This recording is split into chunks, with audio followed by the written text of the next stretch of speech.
Karori winsiga hari inkuru ndashaka kukubwira. Banguka nubwo se twakerewe byavanaho ko tugendana nk'abavandimwe, banguka tugende. Uzi ko nubwo nanjye ndi umukristo hari igihe nagiragamo akantu ko kwibaza niba koko Bikira Mariya ari utasamanywe icyaha. Reka urantunguye pe rwose nubwo bitajyaga biganza ngo mbitindeho cyane, ariko nyine hari ukuntu umuntu yibazaho gato, ariko nyine icyo nashakaga kukubwira nabyiyumviye neza mu kiganiro cy'abatagatifu kuri Kiliziya Imwe TV. Ni ukuri Bikira Mariya ubwe nanjye narayumvise, ariko ngira ngo hari n'inyandiko zibivuga dusanzwe tubona. yewe noneho ubuse koko n'imirimo y'iwanjye hariya ubona ko nabona umwanya wo kwicara nkasoma ibitabo koko. Ariko buriya buryo bwose bwanshimishije ni ugufungura ngashyira hariya bikavuga nanjye nkumva niyo naba ndi mu mirimo isanzwe. Yewe hora uranyibukije, nari ndimo nsoma amateka ya Kiliziya Gatolika mu Rwanda, ariko rwose ni birebire ntago nabirangije, narabicikiranye.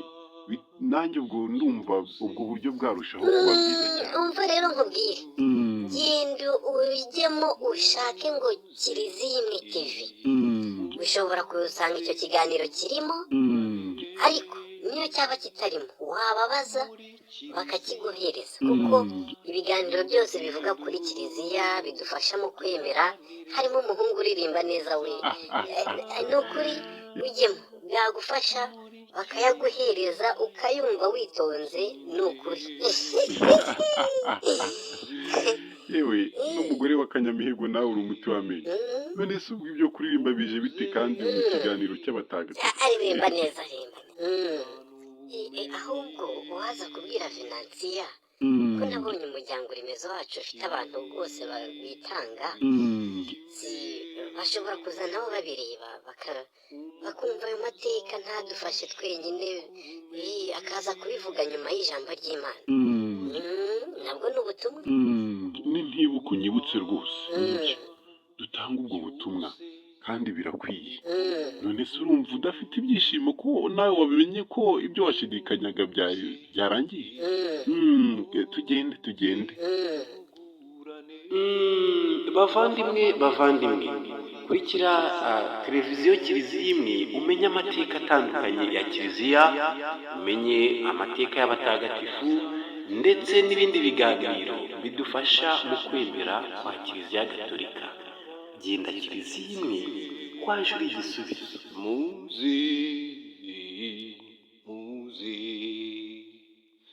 muze twungurane ubumenyi.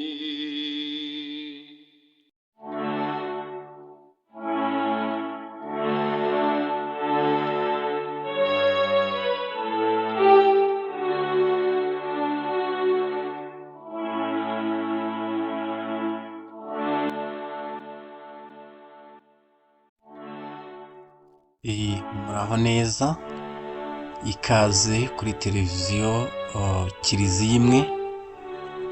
Twagarutse mu kiganiro cyacu cya twigire kandi tumenye kandi twigire ku mateka y'abatagatifu. Mu minsi ishize twabonye Bikira Mariya, mutagatifu Bikira Mariya nk'umwamikazi wa Kibeho.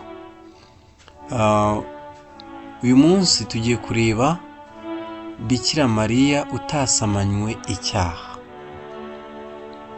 Ubutasamanywe icyaha bwa Bikira Mariya ni ihame ry'ukwemera rya Kiliziya Gatolika ryemeza ko Bikira Mariya yasamwe mu nda ya nyina adafite icyaha cy'inkomoko, nk'uko abantu bose basanzwe baba bagifite bigatangirana n'isamwa ryabo. Nk'uko abantu bose basamwa baba bagifite bigatangirana n'isamwa ryabo. Iryo hame ryemejwe na Papa Piyo wa cyenda mu nyandiko yise Ineffabilis Deus, akaba yaratangaje iryo hame ku itariki 8 Ukuboza 1854.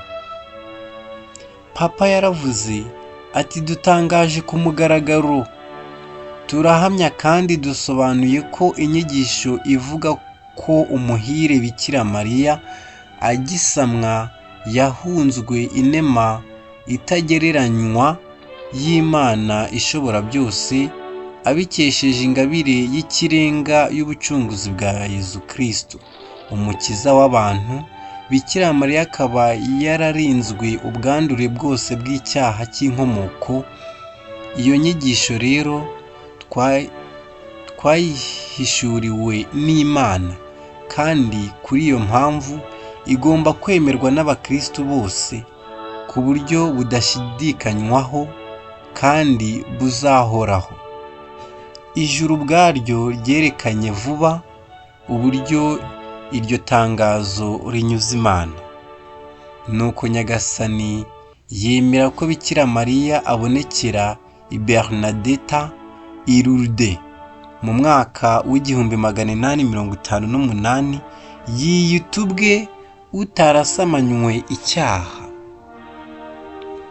Ingabire y'ikirenga twaronkewe n'urupfu n'izuka bya Yezu Kristo ni nayo yarinze Bikira Mariya kwandura ubwandure bw'icyaha cy'inkomoko n'ibindi byaha byose. Mu mutsindo wa Adamu mushya ari we Yezu Kristo habonekamo n'umutsindo wa Eva mushya ari we Bikira Mariya nyina w'abacunguwe bose. Ubutasamanywe icyaha rero ni ikimenyetso cy'amizero ku bantu bose batsinze shitani bisunze amaraso Yezu Kristo yameneye ku musaraba. Tubisanga mu byahishuwe umutwe wa 12 umurongo wa 11. Bikira Mariya ni imfura mu bacunguwe na Yezu Kristo umwana we. Bikira Mariya utarasamanywe icyaha rero mu isezerano rishya kandi rizahoraho iteka niwe uvuga yego ya mbere mu biremwa byose, bityo natwe akatwigisha kuvuga yego imbere yo gushaka kw'Imana.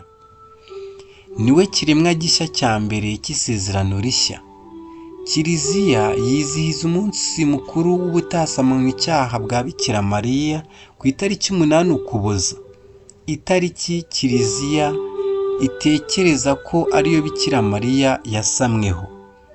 Uwo munsi wagiyeho ushyizweho na Papa Sixte wa kane mu mwaka w'1477. Mu w'1708 Papa Clement wa 11 arawemeza. Ana na Yoakimi rero babyaye utarasamanywe icyaha ari w'umuhire Bikira Mariya. Bikira Mariya ni umutagatifu rwose. Imakurata niwe wahawe ubutumwa bwo gukandagira ya nzoka ya kera na kare akayimena umutwe. Tubisanga mu ntangiriro umutwe wa 3 umurongo wa 15. Niwe muziranenge mutagatifu Yeronimo abona mu gitabo cy'indirimbo ihebuje umutwe wa 4 umurongo wa 2 n'umutwe wa 5 umurongo wa 2. Igihe Jambo w'Imana amanutse mu ijuru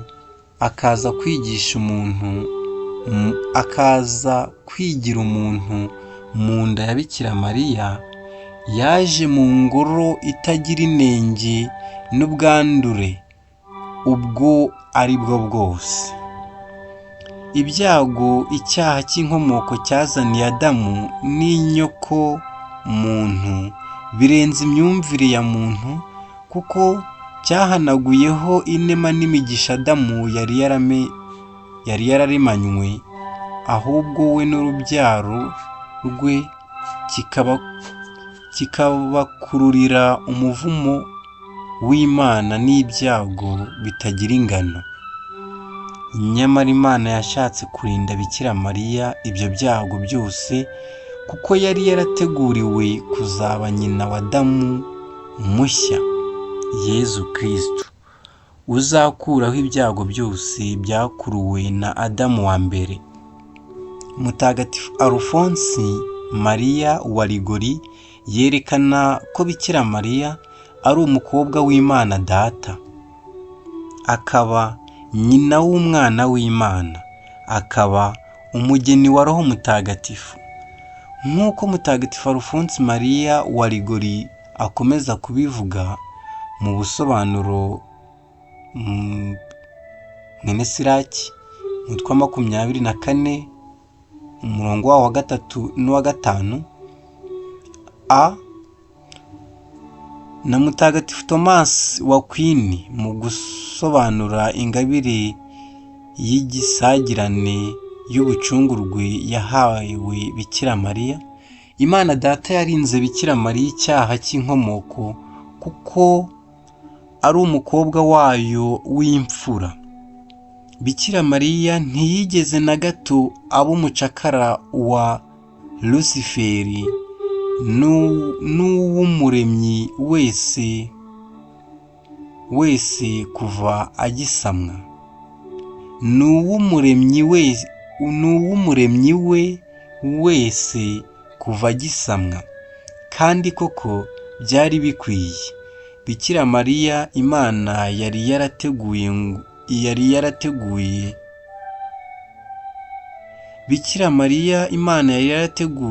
ngo azabe umuhuza w'Imana n'abantu, ab'icyambu Imana inyuraho kugira ngo igere ku bantu. Nyagasani yamutatse ubutungane kugira ngo namubona imbere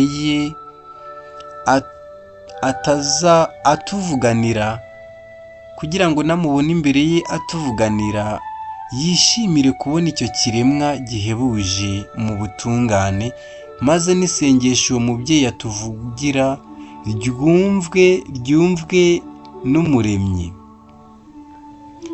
Mwana kandi yishimiye guhitamo Bikira Mariya umuziranenge rwose ngo amubere nyina, kuko umuremyi wa byose atari guhitamo umucakara kandi hari umwamikazi, nk'uko byanditswe mu ibaruwa yandikiwe Abahebureyi umutwe wa 7 umurongo wa 26. Byari bikwiye ko umuherezabitambo twari dukeneye aba adafite aho ahuriye n'icyaha n'ubwandure ubwo ari bwo bwose. Ntabwo rero yari kuba yitandukanyije n'icyaha n'ubwandure ubwo ari bwo bwose bw'icyaha iyo aza kugira nyina w'umunyabyaha cyangwa ufite aho ahurira n'icyaha.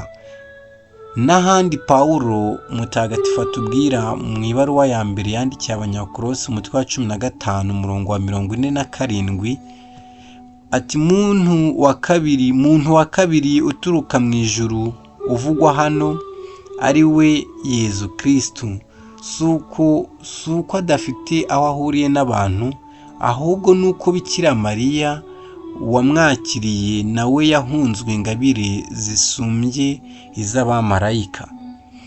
Ubuziranenge bwa Bikira Mariya rero abukesha kuba yarateguwe ngo azabyare Yezu Kristo umwana w'Imana, kugira ngo uwo Yezu uzavuka azavuke ntaho ahuriye n'icyaha n'inenge y'icyaha. Nk'uko byari bikwiye ko Imana Data irinda Bikira Mariya ubwandu bw'icyaha cy'inkomoko, na mwana akarinda nyina kwandura icyo cyaha, byari bikwiye ko na Roho Mutagatifu arinda Bikira Mariya kwanduzwa n'icyo cyaha, kuko ari umugeni we Roho Mutagatifu,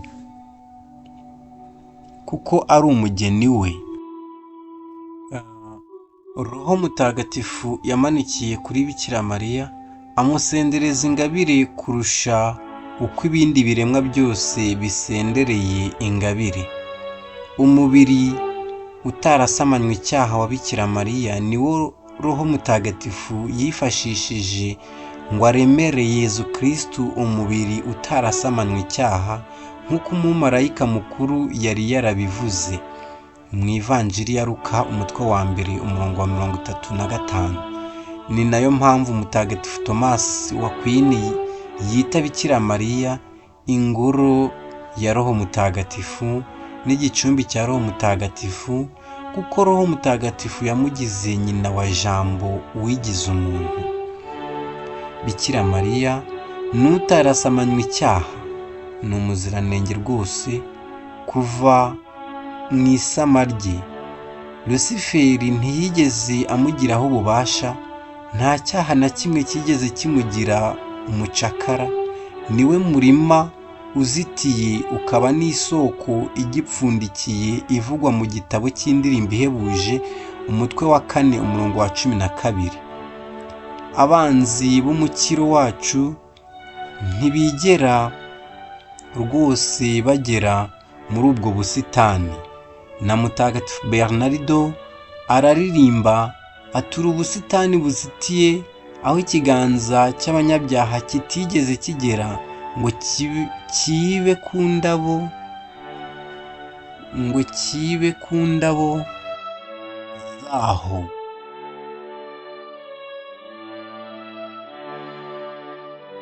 Na mbere y'uko Bikira Mariya asama inda y'umwana w'Imana, marayika yasanze yuje inema z'Imana. Niyo mpamvu yavuze ati ndakuramutsa mutoni w'Imana wuje inema, gratia plena. Bikira Mariya wasumbije umugisha abatagatifu bose n'abagore bose, yabaye inshuti y'Imana kuva kiremwa. Natwe rero tuje tuvuga nka Mutagatifu Filipo Neri tuti mubikira utasamanywe icyaha undokore. Twongere dusubiremo ka gasengesho karaswa tuti Mariya utarasamanywe icyaha, uragiye udusabira twabaguhungiyeho. Uw'Imana yujuje inema zose ntacyo yashobora kutwima. Mwamikazi wa Kibeho udusabire. Mbashimiye ko mukomeje gukurikira televiziyo Kiliziya Imwe, dukomeza kubana mu biganiro bidufasha kuzamura ukwemera kwacu ndetse no kukwamamaza. Tukaba rero dukomeje, ababa bafite ibyifuzo cyangwa ibindi bisobanuro bakeneye, mwabariza kuri izi nimero mureba kuri video cyangwa se mukandika muri comment.